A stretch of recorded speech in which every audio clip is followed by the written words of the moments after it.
অনেকটা দৌড়ে এসে ঝাঁপিয়ে পড়ে বলটা প্রায় ধরেই ফেলেছিলেন লিয়াম স্কট, কিন্তু শেষ পর্যন্ত আর হাতে জমাতে পারলেন না। আর তাতেই ক্রিজে নতুন করে জীবন পেয়ে যান মোসাদ্দেক হোসেন সৈকত। আজকের ম্যাচে অস্ট্রেলিয়ান ফিল্ডারদের এমন ক্যাচ ছাড়ার মোহরা যেন নিয়মিত দৃশ্য হয়ে দাঁড়িয়েছিল।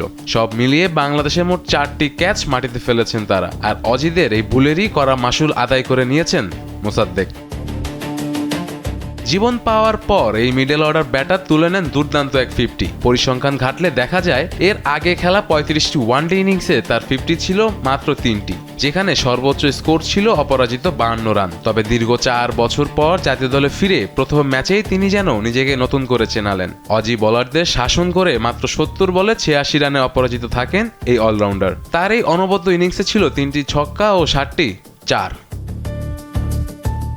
মোসাদ্দেকের এমন বিধ্বংসী ইনিংস শুধু দলের রান বাড়ায়নি, বরং বাংলাদেশ দলের বড় একটি দুশ্চিন্তাও দূর করার ইঙ্গিত দিচ্ছে। দীর্ঘদিন ধরে 6 বা 7 নম্বর পজিশনে একজন নির্ভরযোগ্য ফিনিশারের অভাবে ভুগছিল দল। আজকের এই ম্যাচ প্রমাণ করে সেই সমস্যার হয়তো দারুণ এক সমাধান হতে পারেন মোসাদ্দেক, তবে তার কাজটা এখনও শেষ হয়নি। এই আস্থার প্রতিদান দিয়ে তাকে যেতে হবে আরও বহুদূর।